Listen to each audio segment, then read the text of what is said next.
been going back and sort of listening to some of the older Carcass stuff and more modern stuff, and I've been kind of trying to, not that I like play blast beats, but it's been something I always was kind of like, if I wanted to do it, I could just do it, and then I realized it's definitely harder than I expected. But like I was watching, for instance, like Derek Roddy, and he was kind of the opinion that like if you want to play fast, start fast. But then conversely, like someone like yourself, I've heard you say like actually play it slow and kind of get a grip on what it is slow. And I've spoken to, like, I spoke to the drummer Psychroptic, and I think he was more in the Derek Roddy school where he just started fast and then pushed his threshold. And then he told me, he's like, man, between like 120, sort of mid-tempo stuff, 120 to like 160, whatever that is for him, he's like, that shit is hard. You know, and I've been going through a phase where I kind of just built a little MIDI template of going from 120 to 175, I think, like that. I don't know exactly how many measures per, and it goes in increments of 5 BPMs. And so I'll just kind of go through it. But what I found was that I was doing, you know, trying to play 16th notes through all of it, and maybe taking a break, doing singles on each foot, you know, breaking it up. But I kept burning out by the time I got to about 140, 145, because I'd been playing 16th notes the whole time. So then it's an endurance issue. And then I was like thinking about Derek's kind of idea about it. And I was like, well, you know, I'm not even getting to 150 because I'm burning myself out. Like I should at least start there so I can actually start hearing it. And then get up to, and then I could always go back. So I think part of what you say and part of what he says, I've been actually splitting the difference and trying to do both. Yeah, absolutely. And I think that's actually been helping me, you know? Yeah, I think, as you know, as much as anybody, every drummer is so different, and Totally. Something that works. I mean, and obviously Derek Roddy and Dave Haley from Psychroptic are just unbelievably incredible drummers. So, just insane.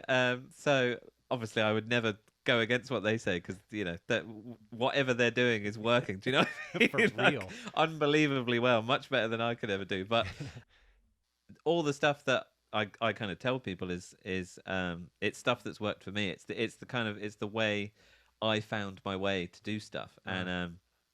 And yeah, just starting slow was always the thing that worked for me. I think my wife's a teacher, and she's told me that, you know, people learn in very different ways, and I think my way of figuring stuff out is really slowing stuff down and then gradually building it back up again to the point that it needs to be. And I know for a fact there's some guys like this guy called James Stewart. He plays for Decapitated Invader now.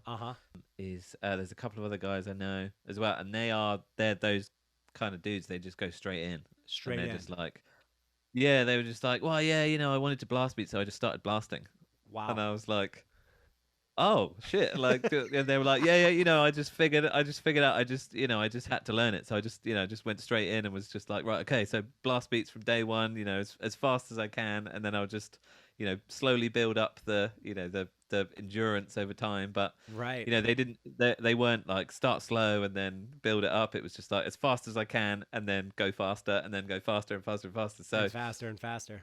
And and then I've met other guys who are the same as me, who really had to slow it down and understand exactly what, you know, each movement was, what, you know, what the body was trying to do, and yeah, I assume it's just it's that whole thing of like everybody learns different, and I think for me that just worked. And I remember especially when I was a teenager, trying to do more like the Derek Roddy thing, like just kind of, you know, because I remember I used to work in a drum shop, and there was always Buddy Rich on, of course. Yeah. And one of the guys at the drum shop said, you know, because he knew I was into metal and I was trying to go fast, and he was saying, oh yeah, Buddy Rich, there was this thing Buddy Rich used to say, like, if you do like bursts of really fast, that will help you build your speed up. Like, you know, just kind of play moderate tempo, and then every now and again just do as fast as you can, and then, you know, just pull it back again, and keep doing that incrementally.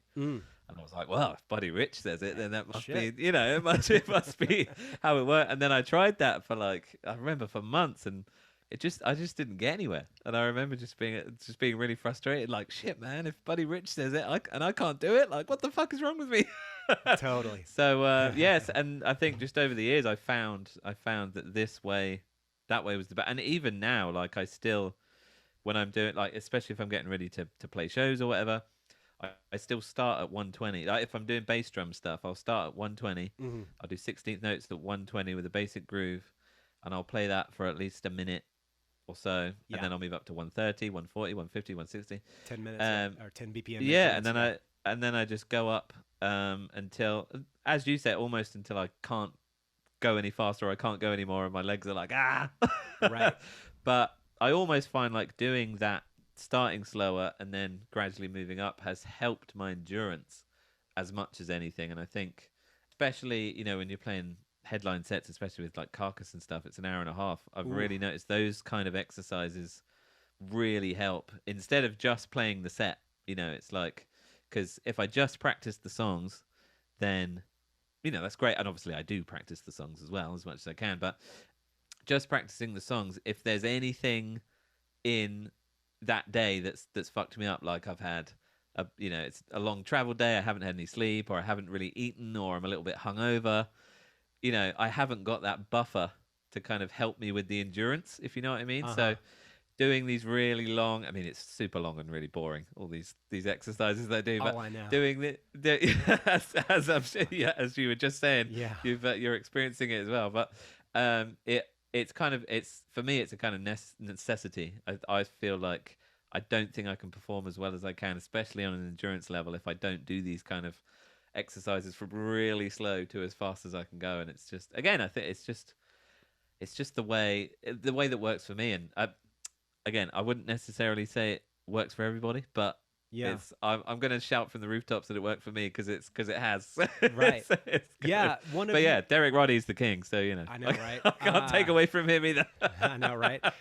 One of your guests on your podcast, Martin, the guy who does the bass drum mastery course. Martin Ivanovich. Yeah. I actually purchased that, and I've been going through some of that. He's got some like really good warm up stuff, and not to give too much away of it, but he does. I liked his sort of emphasis on developing your hip flexors and sort of getting a balance between your hip flexors and your ankle movement, and whether you use swivel or you're a little more heel up or even a little more heel down, kind of finding the different groups that work in conjunction with each other at different tempos. Wow. That's a whole nother level.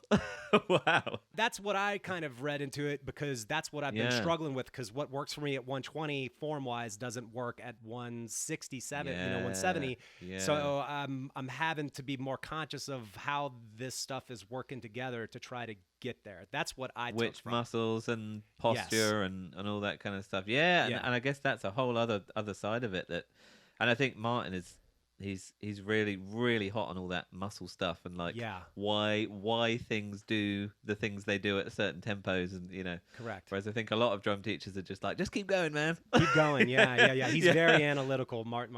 Yeah, sure. Which is and that it's such a big part of it, isn't it? Posture and how you sit and which part of the pedals you use, which part of your legs you use at certain tempos, and it's such a minefield, dude.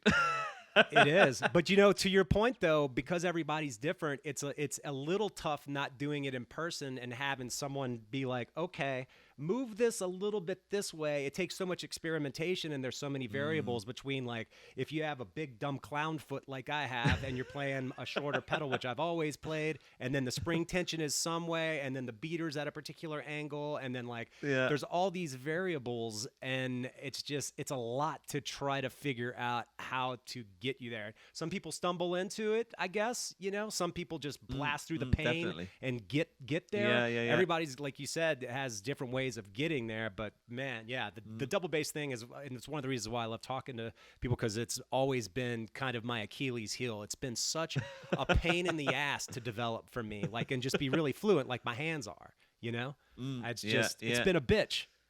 Yeah, well, and quite honestly, it is that I was telling someone recently about it. It's the thing that takes by far the most maintenance for me is double bass. Like, I mean, I don't know if it's because your hands, you use them all the time. That's exactly what it is. You have fine motor skills with your hands, not with your toes. Yeah, exactly. You don't just tap dance all day. Right. I mean, they would be good at double bass, I guess. I know. You would have thought, wouldn't you? But yeah, and just playing drums in any style, you use your hands a lot. Right. no matter what kind of style you play. And I think whereas your feet are, if you're playing relatively basic music, your feet are doing relatively basic things. It's only Hmm. really in certain styles of music, and metal is one of those where your feet are like, oh, hang on, we got to do as much as the hands. Right. So it's, so it's a real, oh man, it's such a nightmare trying to maintain it, and firstly get to the point that you want to get to, and then to maintain that as well as a nightmare. Oh, it I sucks. know, I know. I think I was talking to my buddy Lev Weinstein. He's a great drummer, plays a lot of extreme stuff, and he was saying he's like, it's as if the brain for his feet is dumber than the brain for his hands. And I was like, Yeah, that's one way of putting it as definitely. well. Yeah, definitely. It's like basic stuff, like a super simple sticking pattern that you could do with your hands, and then Oh you try God, it on your feet, and you can't. It's like no, just even. You can't even get it right once. no. And your hands are like, "Come on, guys, we got this." And then no, your feet are like, "No, we have not got this." Right. I know, it really is crazy. It really, really is, man.